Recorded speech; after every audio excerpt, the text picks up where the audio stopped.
টাঙ্গাইলে যমুনা সেতুর কাছে রড বোঝাই ট্রাক উল্টে নিহত 17। জঙ্গল সলিমপুরে যৌথ বাহিনীর ক্যাম্পে সন্ত্রাসী হামলা, চলছে অভিযান। ঈদ যাত্রায় সড়ক রেলপথে যানবাহনের চাপ, ভোগান্তি ছাড়াই যাতায়াতে সন্তুষ্ট ঘরমুখ মানুষ, সুষ্ঠু ব্যবস্থাপনায় তৎপর প্রশাসন। জাতীয় কবি কাজী নজরুল ইসলামের 127তম জন্মজয়ন্তী আজ। জাতীয় ও সামাজিক জীবনে কবি সবসময় প্রাসঙ্গিক, বললেন রিজভী। এবং হজের আনুষ্ঠানিকতা শুরু আজ। মিনায় পৌঁছেছেন হজ যাত্রীরা। ইসলামের গুরুত্বপূর্ণ ইবাদত থেকে এবারও বঞ্চিত গাজার হাজারো মুসলমান।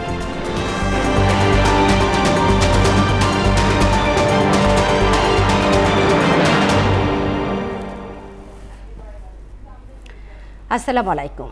মোহনা সংবাদে স্বাগত। শুনছিলেন শিরোনাম, পুরো সংবাদে আপনাদের সাথে আছি তাবশির আলিজা। ঢাকা টাঙ্গাইল মহাসড়কে এলেঙ্গায় রড বোঝাই একটি ট্রাক উল্টে 17 জন নিহত ও 6 জন আহত হয়েছেন। ভোরে মহাসড়কের সরাতৈল দক্ষিণ পাড়া এলাকায় এ দুর্ঘটনা ঘটে। এলেঙ্গা ফায়ার স্টেশনের ইনচার্জ আতাউর রহমান জানান, রড সহ যাত্রী বোঝাই করে একটি ট্রাক উত্তরবঙ্গের দিকে যাচ্ছিল। পথে ঢাকা টাঙ্গাইল মহাসড়কের সরাতৈল দক্ষিণ পাড়া এলাকায় নিয়ন্ত্রণ হারিয়ে রাস্তার পাশে খাদে পড়ে উল্টে যায় ট্রাকটি। এতে ট্রাকের নিচে চাপা পড়ে 17 জন নিহত এবং 6 জন আহত হয়েছেন। আহতদের উদ্ধার করে টাঙ্গাইল সদর হাসপাতালে নেওয়া হয়েছে। চট্টগ্রামের জঙ্গল সলিমপুরে র্যাব ও পুলিশের উপর সন্ত্রাসী হামলা হয়েছে। এ ঘটনার পর এলাকায় যৌথ বাহিনীর অভিযান চলছে। র্যাব জানিয়েছে, জঙ্গল সলিমপুর এলাকায় যৌথ বাহিনীর ক্যাম্পে মধ্যরাত 1টার দিকে ইয়াসিন গোষ্ঠীর সদস্যরা হামলা চালায়। পরিস্থিতি নিয়ন্ত্রণে যৌথ বাহিনী প্রাণঘাতী নয় এমন অস্ত্র ব্যবহার করে। এ সময় উভয় পক্ষের মধ্যে প্রায় 2 ঘন্টা গোলাগুলির ঘটনা ঘটে। বর্তমানে ওই এলাকায় থমথমে পরিস্থিতি বিরাজ করছে। একই সঙ্গে সেখানে আইন শৃঙ্খলা রক্ষাকারী বাহিনীর অতিরিক্ত ফোর্স মোতায়েন করা হয়েছে। ঈদুল আজহাকে সামনে রেখে সরকারি ছুটি শুরুর দিনে ঢাকা মাওয়া এক্সপ্রেসওয়ে এবং পদ্মা সেতুতে যানবাহনের চাপ বেড়েছে। তবে এখন পর্যন্ত বড় ধরনের কোনো ভোগান্তি নেই। স্বস্তিতে যাতায়াত করছেন দক্ষিণবঙ্গের যাত্রীরা। আগাম প্রস্তুতির কারণে এবারের ঈদ যাত্রায় তেমন ভোগান্তি হবে না বলে মনে করছে সড়ক বিভাগ সংশ্লিষ্টরা। পদ্মা সেতু কর্তৃপক্ষ জানায়, ঈদ যাত্রা নির্বিঘ্ন রাখতে নেওয়া হয়েছে সর্বাত্মক প্রস্তুতি। নিরাপত্তা নিশ্চিত করতে পুলিশের পাশাপাশি মোতায়েন হয়েছে বিজিবি সদস্য।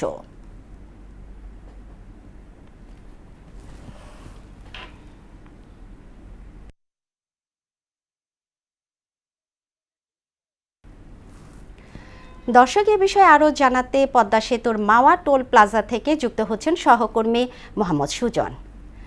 সুজন, দক্ষিণবঙ্গগামী যানবাহনের চাপ কেমন দেখছেন? সার্বিক পরিস্থিতি কি আমাদের জানান।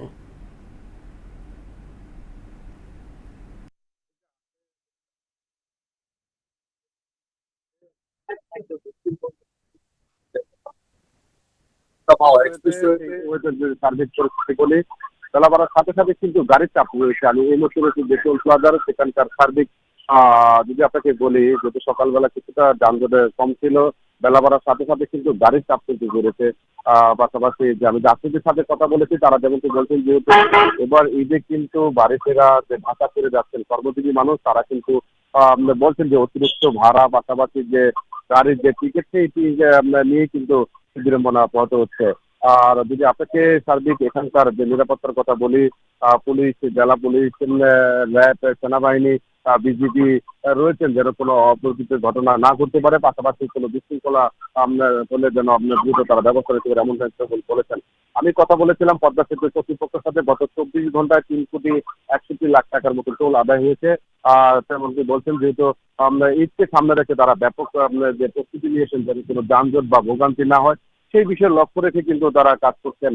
আর যদি আপনাকে ঢাকা চট্টগ্রাম মহাসড়কের কথা বলি, আমরা খোঁজ নিয়ে জানতে পেরেছি ঢাকা চট্টগ্রাম মহাসড়কে কিন্তু কিছুটা জাম রয়েছে, যার কারণে ঠেলে ঠেলে কিন্তু গাড়ি যাচ্ছে। সব বিষয়ে বলা যায় যে ভোগান্তির যে এবার ছাড়াই কিন্তু ঈদ যাত্রা যে নারী টানে বাড়ি ফিরে যাচ্ছেন দক্ষিণ পশ্চিম অঞ্চলে কিন্তু 21 জেলার মানুষরা। সেই বিষয়ে পদ্মা সেতুর যেহেতু এই মুহূর্তে রয়েছেন দেখছেন দীর্ঘ যে লাইন রয়েছে, এখানে যে টোল দেওয়ার 3 সেকেন্ডের মধ্যে কিন্তু একটি গাড়ি টোল দিয়ে কিন্তু তারা গন্তব্যে যেতে পারবেন। সেই জায়গায় কিন্তু বেলা বাড়ার সাথে সাথে কিন্তু যাত্রী পাশাপাশি ব্যক্তিগত গাড়ি, ট্রাক, বাস, মোটরসাইকেলে কিন্তু চাপ বেড়েছে। যেহেতু কুরবানির ঈদ, সেই কুরবানির ঈদকে কিন্তু কেন্দ্র করে কিন্তু দক্ষিণবঙ্গ থেকে যারা ঢাকায় গরু ব্যবসায়ী রয়েছেন বা খামারে রয়েছেন যারা যাচ্ছেন, তারাও কিন্তু এখন আবার সেই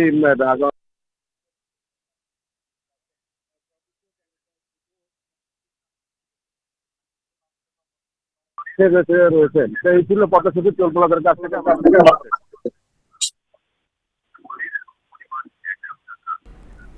জি সূচনা, আপনাকে ধন্যবাদ। এদিকে রেলপথেও বেড়েছে যাত্রীর চাপ, সেখানে শিডিউল বিপর্যয়ের চিত্র দেখা যায়নি। সকাল থেকেই নির্ধারিত সময়ে ছেড়ে গেছে ট্রেন। রেল সেবা নিয়ে সন্তুষ্ট ঘরমুখ মানুষ, তবে অনলাইনে টিকিট স্বল্পতা নিয়ে রয়েছে অভিযোগ। রেলমন্ত্রী শেখ রবিউল আলম জানান, ঈদ যাত্রা নির্বিঘ্ন করতে সব ধরনের পদক্ষেপ নেওয়া হচ্ছে। কালোবাজারি রোধে কঠোর হতে প্রশাসনকে নির্দেশ দেওয়া হয়েছে।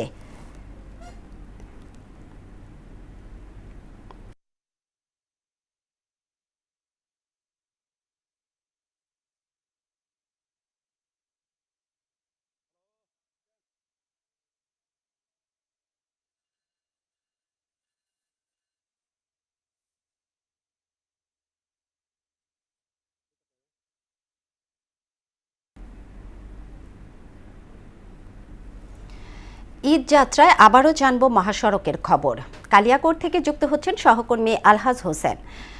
আলহাজ, ঈদ যাত্রায় মহাসড়কে যানবাহনের চাপ কেমন দেখছেন, আমাদের জানান।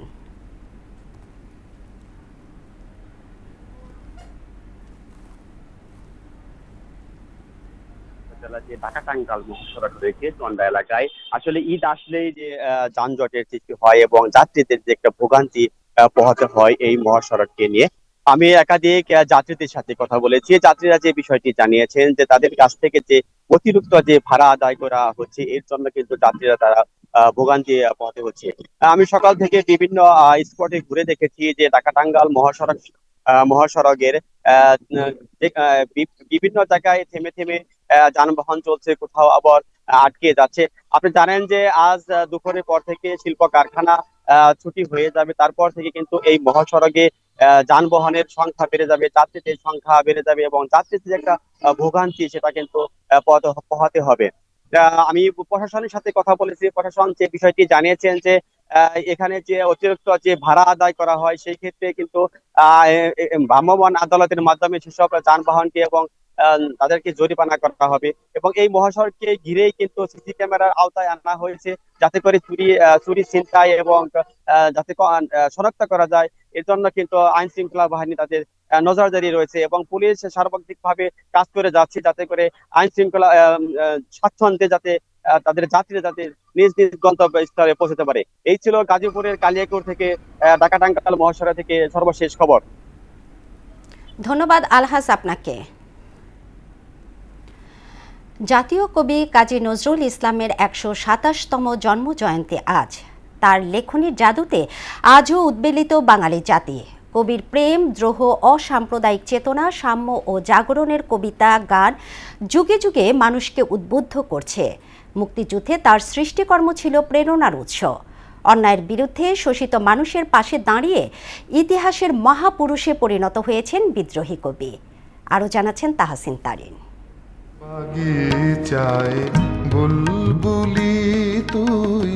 ১৩০৬ বঙ্গাব্দের এই দিনে ১১ জ্যৈষ্ঠ ভারতের পশ্চিমবঙ্গের বর্ধমান জেলার চুরুলিয়া গ্রামে জন্মগ্রহণ করেন কাজী নজরুল ইসলাম। তার ডাকনাম দুখু মিয়া, বাবা কাজী ফকির আহমেদ ও মায়ের নাম জায়েদা খাতুন।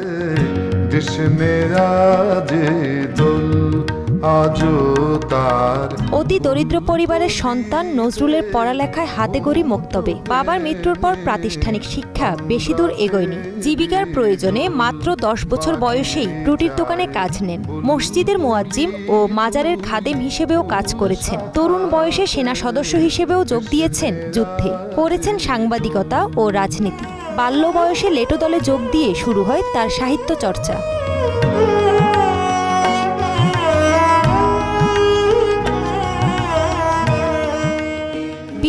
কবি হিসেবে খ্যাত নজরুল বাংলা সাহিত্যে এক বিপ্লবী পরিবর্তন এনেছেন। শুধু কবিতা নয়, গান, প্রবন্ধ, নাটক, উপন্যাস, গল্প, এমনকি চলচ্চিত্রেও তার ছিল উজ্জ্বল উপস্থিতি। তিনি ছিলেন একেধারে সাংবাদিক, গায়ক, সুরকার ও অভিনেতা।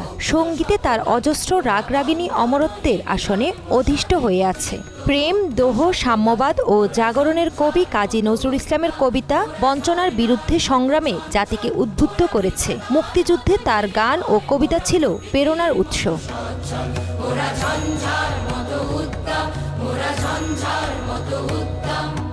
তার রচনায় প্রেম, বিদ্রোহ, সাম্য, মানবতা এবং অসাম্প্রদায়িক চেতনার অসাধারণ প্রকাশ ঘটেছে। তিনি অন্যায়ের বিরুদ্ধে কলম ধরেছেন, গানে ও কবিতায় শোষিত মানুষের পাশে দাঁড়িয়েছেন। আমার গানের মালা আমি করব কারে দান, আমার গানের মালা আমি করব কারে দান। বাংলাদেশ রাষ্ট্রের জন্মের পর ১৯৭২ সালে ২৪ মে কবি নজরুলকে সপরিবারে ঢাকায় নিয়ে আসা হয়। তাকে দেয়া হয় জাতীয় কবির মর্যাদা। বাংলা সাহিত্য ও সংস্কৃতিতে অবদানের জন্য ১৯৭৪ সালের ৯ ডিসেম্বর এক বিশেষ সমাবর্তনে কবিকে সম্মানসূচক ডিলিট ডিগ্রি দেয় ঢাকা বিশ্ববিদ্যালয়। একই বছরের ২১ ফেব্রুয়ারি ২১ পদকে ভূষিত হন কবি। ১৯৭২ সালে ২৪ মে বাংলাদেশে আসার তারিখ থেকে তাকে জাতীয় কবি ঘোষণা করা হয়। তাহসিন তারিন, মোহনা সংবাদ। জাতীয় কবি কাজী নজরুল ইসলামের ১২৭তম জন্মবার্ষিকী উপলক্ষে গভীর শ্রদ্ধা ও ভালোবাসা জানিয়েছেন প্রধানমন্ত্রী তারেক রহমান। তিনি বলেন, জাতীয় কবি জাতীয় চেতনার প্রতীক এবং জাতীয়তাবাদের পথিকৃৎ। রোববার সামাজিক যোগাযোগ মাধ্যমে দেয়া এক পোস্টে প্রধানমন্ত্রী বলেন, পরাধীন ও পর্যুদস্ত জাতির জীবনে নজরুলের আবির্ভাব ছিল আলোকবর্তিকা ও দিক নির্দেশক বাতিঘরের মতো। জাতিকে জাগিয়ে তুলতে এবং আত্মমর্যাদা বোধে উজ্জীবিত করতে তার ভূমিকা ছিল অনন্য। জন্মজয়ন্তীতে ফুল, ভালোবাসা আর শ্রদ্ধায় স্মরণ করা হলো বাঙালির প্রাণের কবি কাজী নজরুল ইসলামকে। শ্রদ্ধা শেষে বিএনপির সিনিয়র যুগ্ম মহাসচিব বলেন, ফ্যাসিবাদের বিরুদ্ধে লড়াইয়ে প্রধান প্রেরণা ছিলেন কাজী নজরুল ইসলাম। জাতীয় ও সামাজিক জীবনে নজরুল সবসময় প্রাসঙ্গিক উল্লেখ করে রিজভী বলেন, ঔপনিবেশিক শক্তির বিরুদ্ধে গোটা উপমহাদেশকে অনুপ্রাণিত করেছিলেন কবি। সকাল থেকে ঢাকা বিশ্ববিদ্যালয় প্রাঙ্গণে কবির সমাধিস্থলে ফুল হাতে ভিড় করেন ভক্ত, অনুরাগী, ঢাকা বিশ্ববিদ্যালয়ের শিক্ষক, ছাত্র, সাংস্কৃতিক সংগঠন ও রাজনৈতিক দলের নেতারা।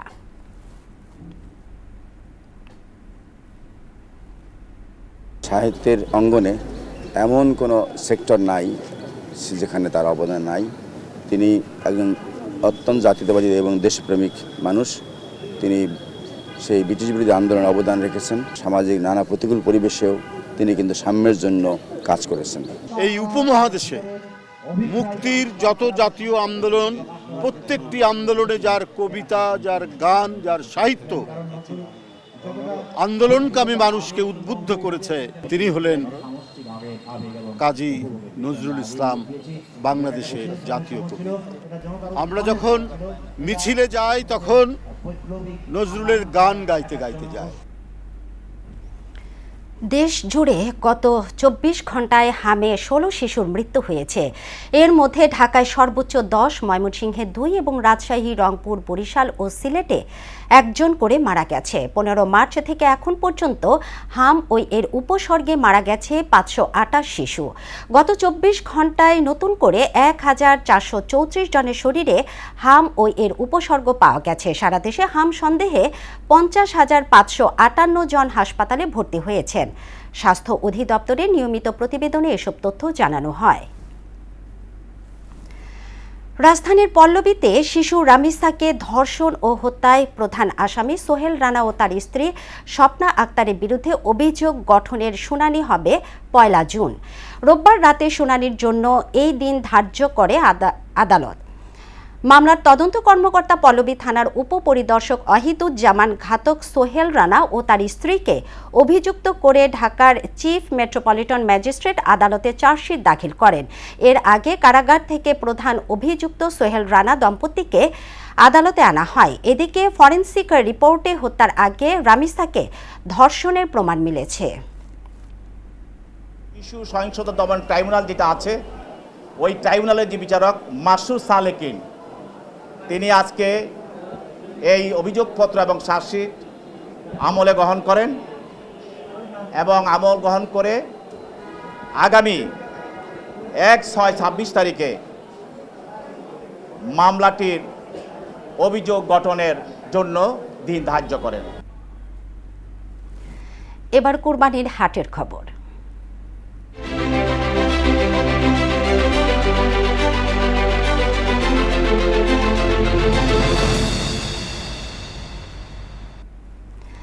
ঈদ ঘনিয়ে আসায় দেশের বিভিন্ন স্থানে জমে উঠেছে কোরবানি পশুর হাট। টাঙ্গাইলের মির্জাপুরের কাইতলা ও দেওহাটা পশুর হাট জেলার সবচেয়ে বড় হাট। এ হাট দুটি মহাসড়কের পাশে হওয়ায় ব্যাপারীদের সুবিধা বেশি। এদিকে জয়পুরহাটের 5 বিবি হাটেও বাড়ছে ব্যাপারী সমাগম। তবে দাম নিয়ে পরস্পর বিরোধী কথা বলছেন ক্রেতা বিক্রেতারা। এদিকে পশুর স্বাস্থ্য রক্ষায় সব রকম সহায়তা দেওয়ার কথা জানিয়েছে জেলা প্রাণী সম্পদ দপ্তর। মীর আনোয়ার হোসেন টুটুল ও মিলন রায়হানের তথ্যে আরও জানাচ্ছেন ডলি বিনতে মনোয়ারা। টাঙ্গাইলের গোড়াই সখীপুর ঢাকা রোড সংলগ্ন মির্জাপুর উপজেলার কাইতলা পশুর হাট এবং ঢাকা টাঙ্গাইল যমুনা সেতু মহাসড়কের পাশে দেওহাটা পশুর হাট জেলার সবচেয়ে বড়। ইতিমধ্যেই হাটগুলোতে পশুর আমদানি বাড়লেও বাড়েনি ক্রেতার সমাগম।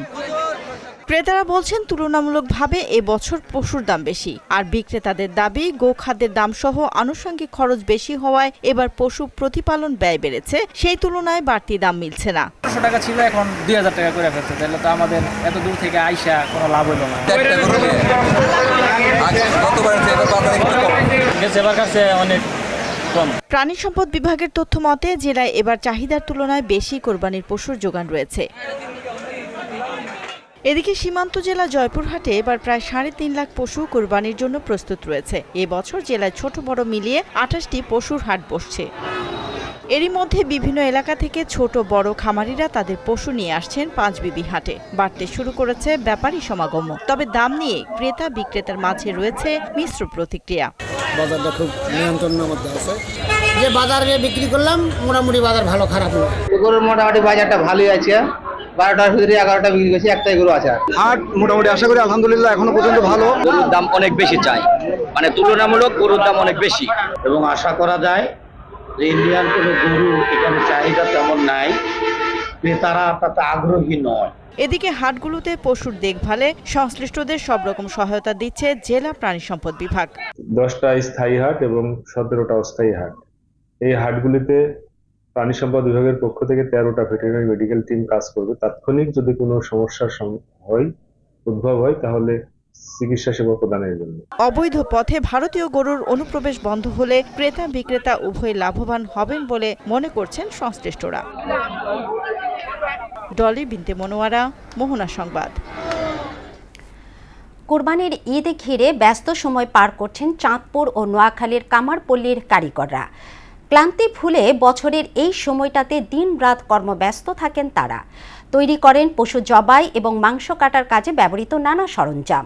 কারিগররা বলছেন, প্রধান কাঁচামাল লোহা ও কয়লার দাম বৃদ্ধির কারণে লাভের পরিমাণ অনেকটাই কমে গেছে। মোহাম্মদ ফাহাদ ও মোহাম্মদ সেলিমের তথ্যচিত্রে ডেস্ক রিপোর্ট। কোরবানির ঈদ ঘনিয়ে আসতে সরব হয়ে উঠেছে চাঁদপুর জেলার বিভিন্ন কামারপাড়া। পশু জবাই ও মাংস কাটার কাজে ব্যবহৃত চাপাতি, ছুরি, বটি ও কুড়াল তৈরিতে দিনরাত ব্যস্ত সময় পার করছেন সেখানকার কারিগররা। সারা বছর তেমন ব্যস্ততা না থাকলেও ঈদ ঘিরে কর্মচাঞ্চল্য ফিরেছে কামারপল্লীতে।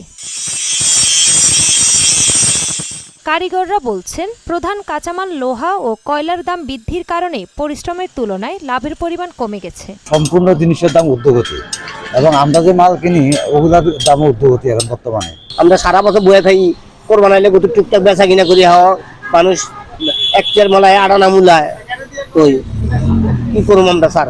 আমাদের নিত্য প্রয়োজনীয় জিনিসের যে হারে দাম বাড়তেছে এবং কয়লা এবং লোহার দাম, আমরা এই ব্যবসা ভবিষ্যতে টিকিয়ে রাখা যায় কিনা আমাদের অনেক দায় হয়ে যাবে। এদিকে নোয়াখালীর বিভিন্ন শহর ও গ্রামের বাজারে লোহা পুড়িয়ে দা, কাঁচি, ছুরি তৈরির কাজে ব্যস্ত সময় পার করছেন কামাররা। কাঁচামালের ঊর্ধ্বমূল্যের কারণে এইসব পণ্যেরও দাম বেড়ে গেছে। আগে মোটামুটি ভালো আছিল, এখন পরিস্থিতি ভালো না। কারণ দোকানদারির লগে কোনো কিছু হিসাব কিতাব মিলাতে পারে না। দোকানের যে পুঁজি এবছর দেখা যাচ্ছে সে পুঁজি উঠাবার মতন নয়। আবার কামারদের কাছ থেকে এইসব যন্ত্রপাতি বিক্রির জন্য নিয়ে আসছেন অনেক দোকানি। পাইকারি বিক্রি করলে বেশিরভাগ চেষ্টা করি এবং এবছর তো যে হিসাবে দেখা যাচ্ছে এই হিসাবে এখনো ক্রেতা কম। গত বছর থেকে এবছর ইনশাল্লাহ কোনো ঝামেলা নাই, কোনো লেট করতেছে না, দেরি করতেছে না, রাজা দিয়ে দিতেছে। কোরবানির ঈদের ঠিক আগ মুহূর্তে এইসব দোকানগুলোতে ভিড় আরো বাড়বে। তাহসিন তারিন, মোহনা সংবাদ। শুরু হয়েছে 1447 হিজরির পবিত্র হজের মূল আনুষ্ঠানিকতা। লাখো হাজির লাব্বাইক ধ্বনিতে মুখরিত হয়ে উঠেছে মিনার তাবু নগরী। রোববার এশার নামাজের পরই হাজিরা তাবুর শহর হিসেবে পরিচিত মিনার উদ্দেশ্যে যাত্রা শুরু করেন। শরীয়তের বিধান অনুসারে হাজিরা 8 জিলহজ মিনায় অবস্থান করে ফজর হতে এশা পর্যন্ত 5 ওয়াক্ত নামাজ আদায় করবেন। মিনায় রাত্রি যাপন শেষে 9 জিলহজ আরাফাতের উদ্দেশ্যে রওনা হবেন তারা। সেখানে এবছর হজের খুতবা দেবেন মসজিদে নববীর প্রধান ইমাম ও খতিব শায়েখ আলী বিন আব্দুল রহমান আল হুদাইফি। স্বাধীনতার 55 বছর পরও সেতুর অভাবে ভোগান্তিতে কুষ্টিয়ার দৌলতপুরের পদ্মা নদীর চরাঞ্চলের লক্ষাধিক মানুষ। চরের মধ্যে রাস্তার অবকাঠামো থাকলেও ভাগজোদ ও সুকার ঘাটে 2টি ব্রিজ নির্মাণের দাবি চরবাসীর। ব্রিজ নির্মাণে পদক্ষেপের কথা জানান স্থানীয় সংসদ সদস্য মানজারুল ইসলাম খোকনের প্রতিবেদন, জানাচ্ছেন মিশাল বিনতে আনোয়ার। কুষ্টিয়া দৌলতপুরের পদ্মা নদীর চরে লক্ষাধিক মানুষের বসবাস। চর থেকে উপজেলা শহরে আসতে পাড়ি জমাতে হয় ঘন্টার পর ঘন্টা। বর্ষায় যাতায়াত ও রোগীকে হাসপাতালে নেওয়া যেন আরেক যুদ্ধ। শিক্ষা প্রতিষ্ঠান বন্ধ করে রাখা হয় কয়েক মাস। যাতায়াত ব্যবস্থা খারাপ হওয়ায় কৃষকরা উৎপাদিত ফসলের ন্যায্য দাম থেকেও হচ্ছেন বঞ্চিত।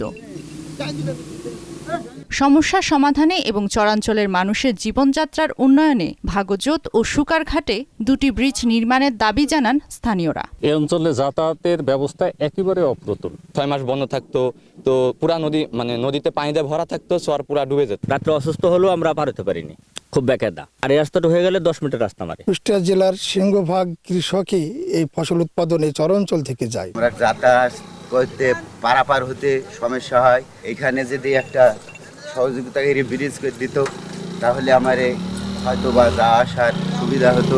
দ্রুত ব্রিজ নির্মাণের সর্বাত্মক চেষ্টার কথা জানান স্থানীয় সংসদ সদস্য। এলজেডি মন্ত্রী বরাবর উনি ডিও লেটারে সচিব মহোদয়কে মার্ক করে দিয়েছেন, প্রয়োজনীয় ব্যবস্থা নিন বলে। তাড়াতাড়ি এই ব্রিজ যদি নির্মাণ করা যায় তার জন্য চেষ্টা করব। প্রান্তিক মানুষকে উন্নয়নের মূলধারায় যুক্ত করতে ব্রিজ নির্মাণে সরকার পদক্ষেপ নেবে, এমনটাই প্রত্যাশা সকলের। মিশাল বিনতে আনোয়ার, মোহনা সংবাদ। এবার সারা দেশে অনুষ্ঠিত সভা সমাবেশ নিয়ে প্রতিনিধিদের পাঠানো তথ্যচিত্রে ডেস্ক রিপোর্ট। চাঁপাইনবাবগঞ্জে গৃহশিক্ষিকা মরিয়ম হত্যায় জড়িতদের ফাঁসির দাবিতে মানববন্ধন করেছে এলাকাবাসী। বগুড়ার সোনাতলায় খাদ্য বিভাগের আয়োজনে অভ্যন্তরীণ বোরো ধান ও চাল সংগ্রহের উদ্বোধন করেন বগুড়া 1 আসনের সংসদ সদস্য আলহাজ কাজী রফিকুল ইসলাম। ঈদুল আজহা উপলক্ষে দেশের সীমান্ত সুরক্ষা নিশ্চিতকরণ এবং অবৈধ অনুপ্রবেশ ঠেকাতে কুড়িগ্রাম সীমান্তে সর্বোচ্চ সতর্ক অবস্থান রয়েছে বর্ডার গার্ড বাংলাদেশ।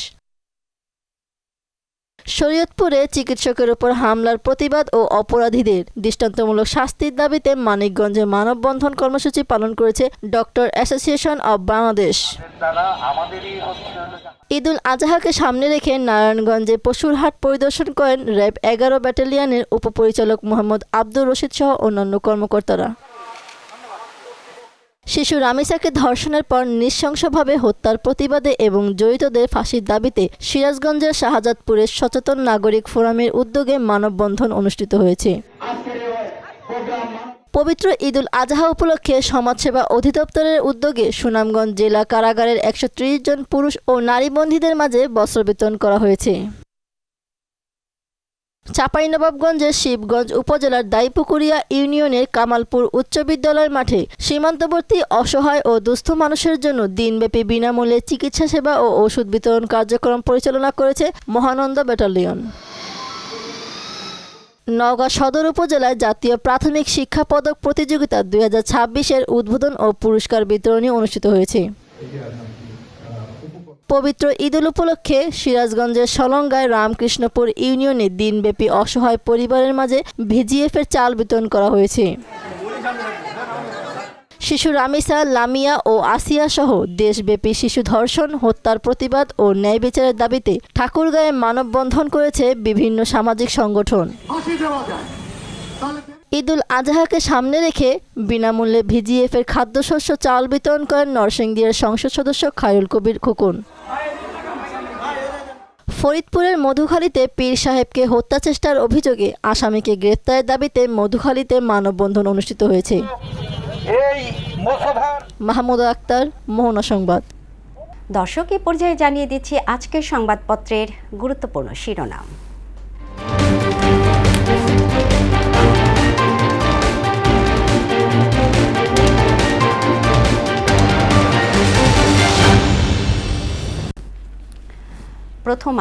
প্রথম আলো শিরোনাম করেছে, প্রণোদনার টাকা ৯/৬-এর সুযোগ রাখবে না বাংলাদেশ ব্যাংক, অভিযোগপত্র জমা ৫ দিনেই।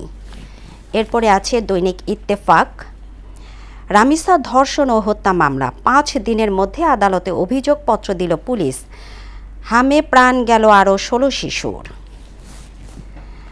সমকালের শিরোনাম, ৫ দিনের মাথায় অভিযোগপত্র দাখিল স্বামী স্ত্রী আসামি, ছোট গরুর চাহিদা বেশি, বড় গরুর দর্শক। বাংলাদেশ প্রতিদিন, যেভাবে থমকে যায় বিচার, কেন আজ বাংলাদেশ শিশুদের মৃত্যুপুরী। এরপর আছে যুগান্তর, দুর্নীতিবাজ হয়েও আপনি কেন তদন্ত কমিটিতে, অতিরিক্ত বিভাগীয় কমিশনারের উদ্দেশ্যে বিক্ষুব্ধ জনতা। ঈদে জমজমাট চাঁদাবাজি, পথে পথে পশুবাহী ট্রাকে বাধা। সর্বশেষ আছে আমার দেশ, শিরোনাম করেছে সেনা কর্মকর্তাদের বিচার কোন পথে, পূর্ণোদ্যমে তেল গ্যাস অনুসন্ধান শুরুর ঘোষণা সরকারের। দর্শক, এই ছিল সংবাদপত্রের গুরুত্বপূর্ণ শিরোনাম। শেষ করব মোহনা সংবাদ, তবে যাবার আগে শিরোনামগুলো আরও একবার।